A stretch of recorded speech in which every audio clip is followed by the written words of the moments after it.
All right, everyone. Thank you for joining. We're going to get started. My name is Ryan Snowden. I am the marketing manager for Trident Actuator. We're going to do a presentation today titled Considerations for Choosing an Actuator. It'll be a little more in-depth than our last webinar if you joined that, which was just more of an introductory to actuators in general. Our two presenters today are Mike Sturgill, our National Sales Manager, and Chris Massey, our Director of Engineering. And without further ado, I'm going to turn it over to them. So go ahead, guys. Thank you, Ryan. Thank you, everyone, for joining. Just a couple things. If you have questions, we will answer questions at the end of the presentation. You can type them into the Q&A spot. I think it's below. If not, there should say Q&A across the top or a question mark. And one thing is, last time we did not get to answer all the questions. So if we don't, please email us. We will follow up and make sure we answer those. So just a heads up on that. And then if you want the PDH certificates, once again, I'll have a screen up where you can, I think it's Ryan's name or my or Chris emails. If you send to us afterwards, we'll make sure you get those. And then just a little thing about the presentation is some slides, if you were on the first one, are some of the same. But for the most part, we're going to talk about the differences between electro-hydraulic actuators, electromechanical, and a central hydraulic system. And then talk about some case studies as well. So with that, I will start it off. Real quick, actuators are a device that makes something move or operate. There's linear and rotary actuators. So linear is a straight line, rotary moves in a circular motion, and then actuators move through electricity, hydraulically, or pneumatically. We're going to concentrate mostly on electromechanical, central hydraulic system, and then the Trident electro-hydraulic, as you can see across there, the different pros and cons when you're choosing these different actuators for different applications. So diving right in, talking about electromechanical, these are, most of you may know of these. They're more of a commoditized actuator type of off the shelf. They're driven directly, which makes them fast performers. They have a low cost on initial purchase, and they're precise, used for control and performance. Some of the cons with these actuators are they are typically weaker and cannot handle continuous operation.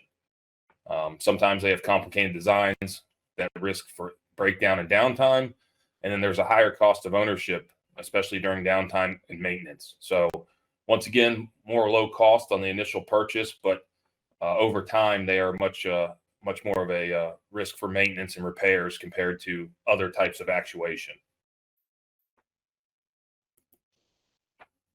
Central hydraulic system. These have a very low upfront cost. They allow for a smaller footprint at the actuator or valve or gate, because at those, there's just a simple cylinder at the valve or gate, nothing else.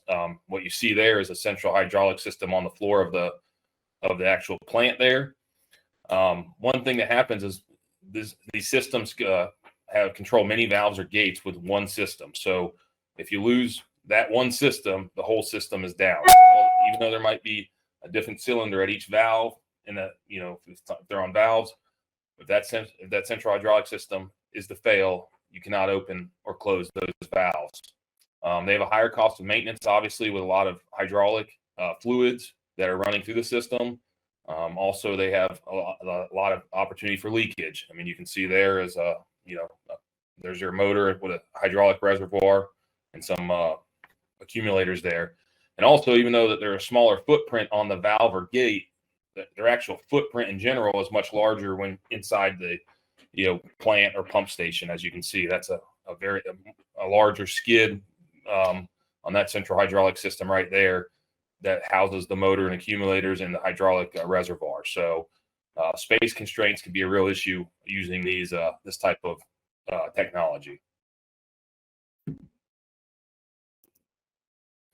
So Trident is an electro-hydraulic actuator. We primarily use electricity, and then we use hydraulic fluid to basically move our cylinder, our rotary actuator. So this is just a basic design to give you an idea.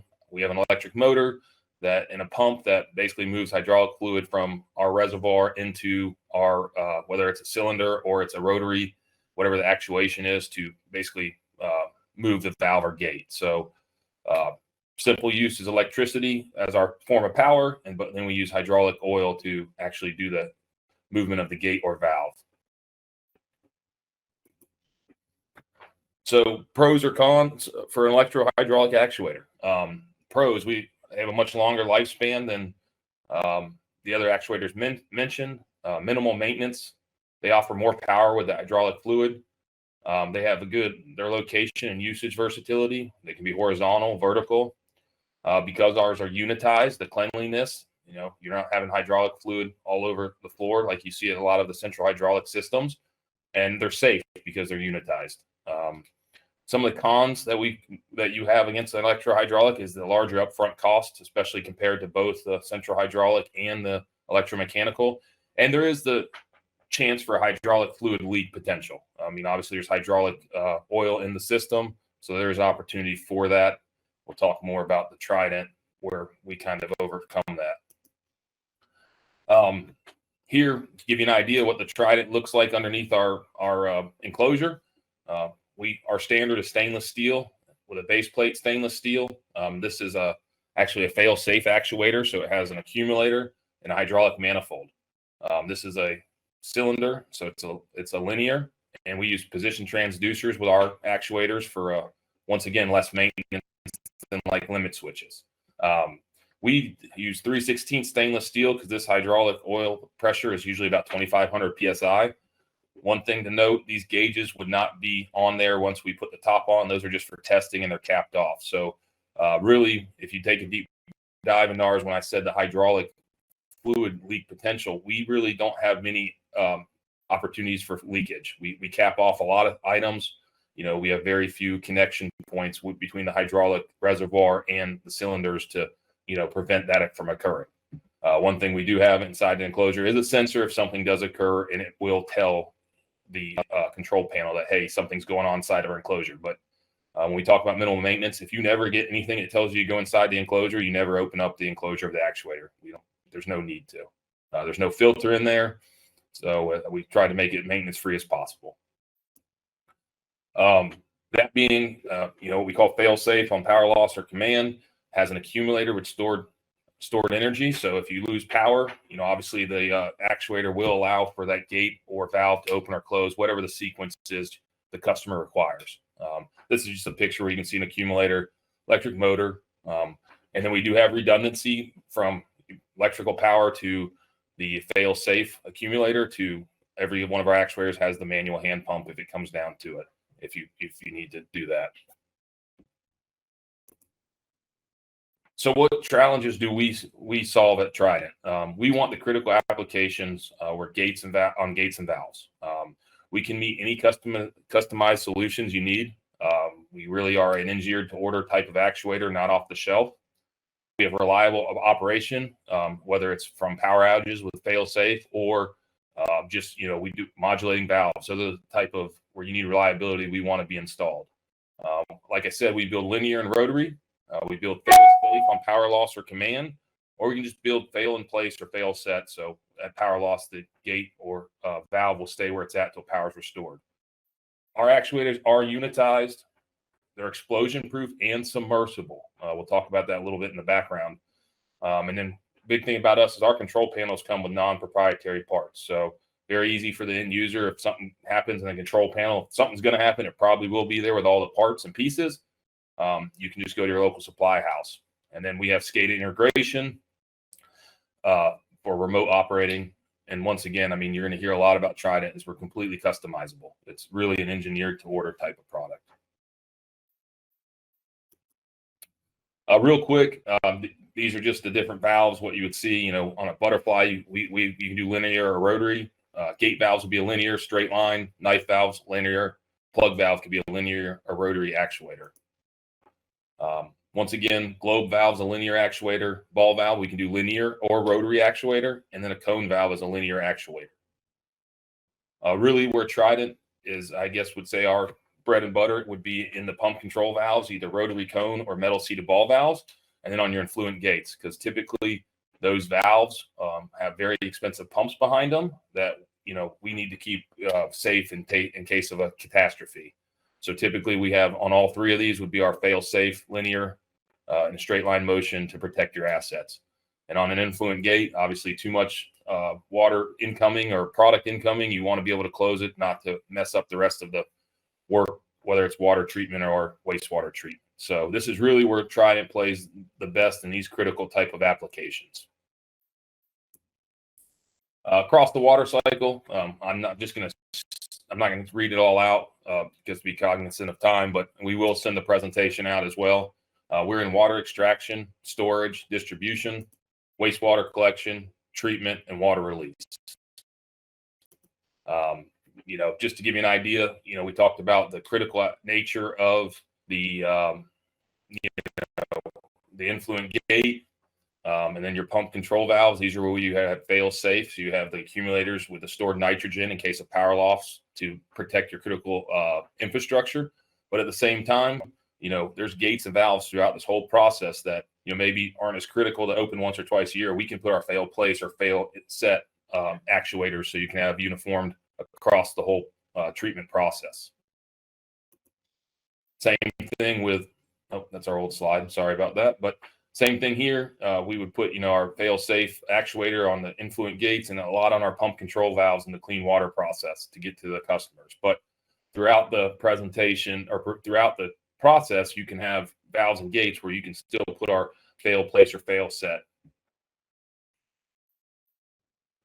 And then obviously on any type of pump station, sewer, water, or storm water, we would be on the discharge sides to protect the pumps inside the station in case there is some sort of outage or possible catastrophe to keep them safe. And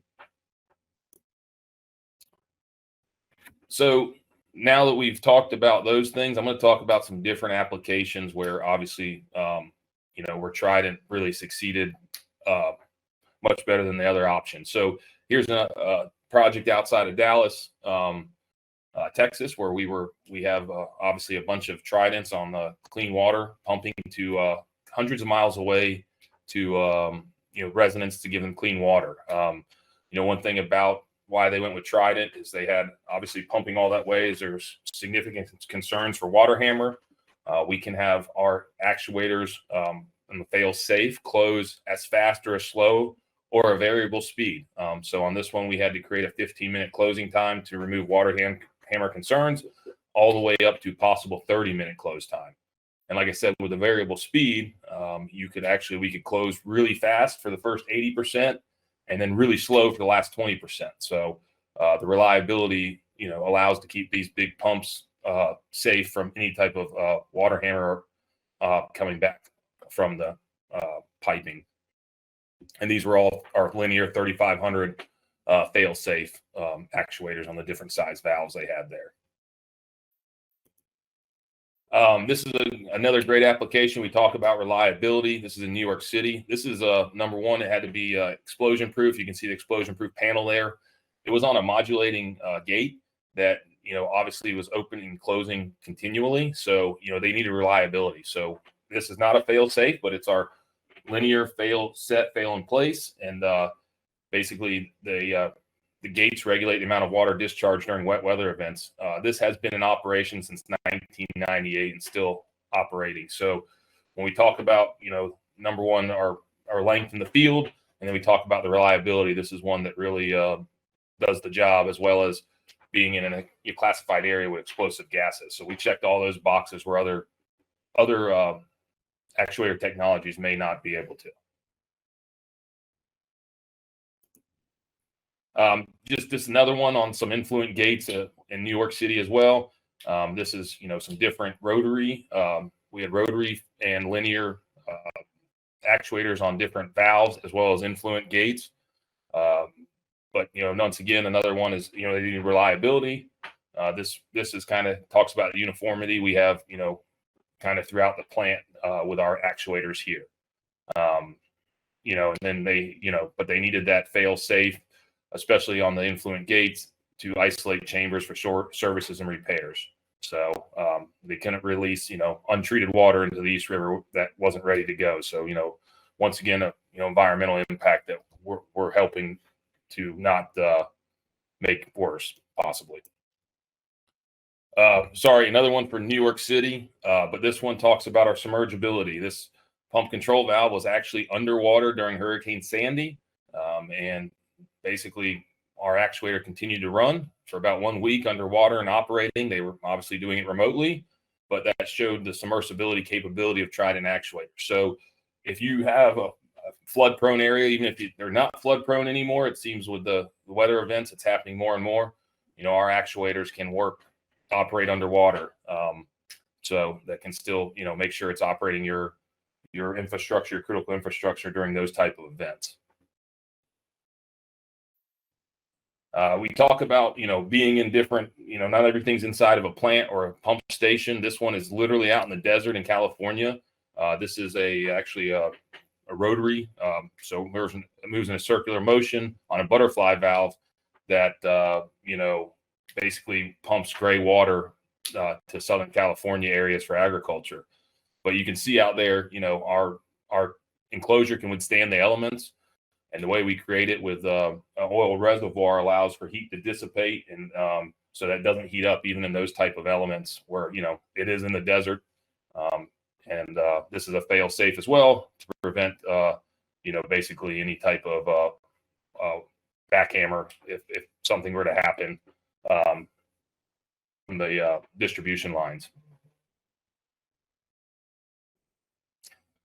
We talk about reliability. We talk about minimum maintenance. This is a great one that you probably heard of, but it's we have 2 actuators. They're 3500 fail safe on sluice gates underground in Washington, D.C. It was important they had reliability because they don't want to dig up the road every time there was an issue. And these have been installed since 2013, so 10 years with no interruption of service. And that speaks to when we talk about minimal maintenance inside that enclosure. If it's not telling you to open up the enclosure of the actuator, we don't recommend it. So this just goes to reliability as well as the minimal maintenance required. So another great Trident installation. And then when we talk about, the submergibility, we had a big announcement last week. If you're going to WebTech, we'll be there to discuss it. But basically, we've known that our actuators can work underwater, but now we've had it validated by a third party, and it can go up to 50 feet of water for 14 days. So we're the only electro-hydraulic actuator that can do that. And that's obviously, like I said earlier, with these weather events that are occurring more and more, where you don't think you're flood prone, things are changing. So we can cover, explosion proof, we can cover submergibility.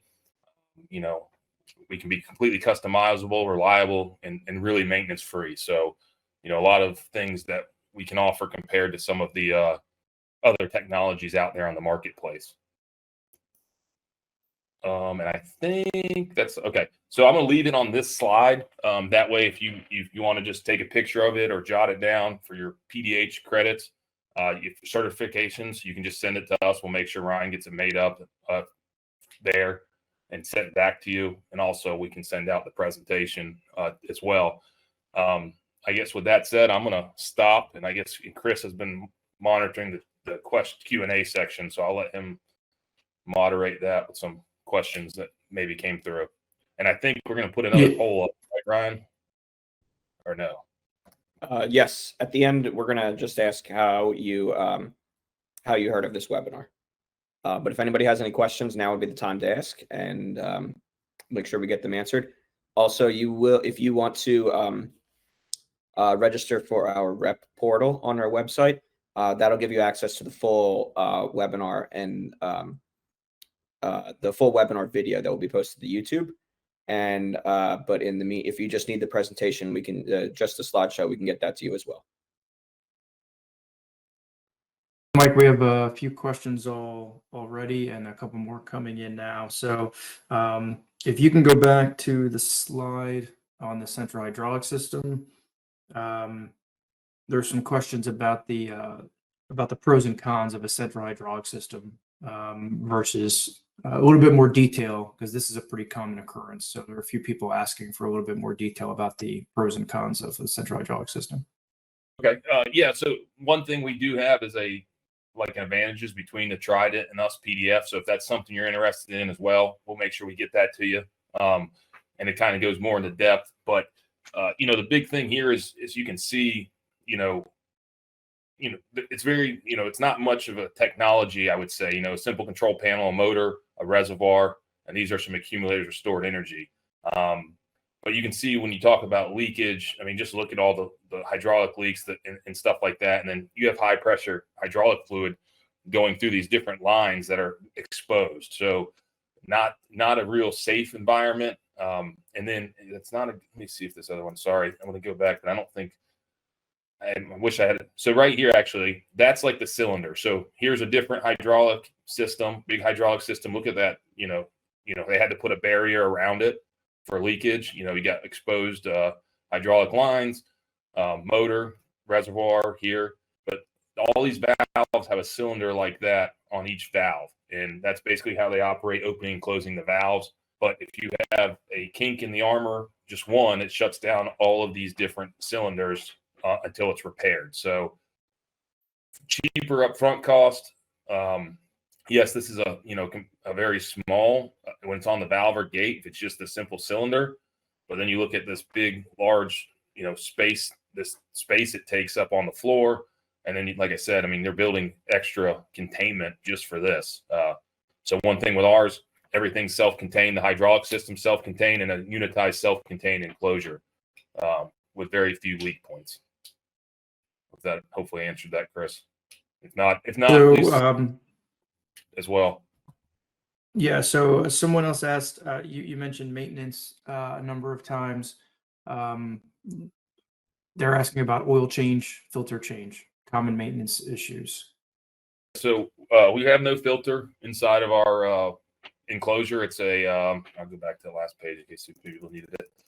It's more of like a siphon type of a filter.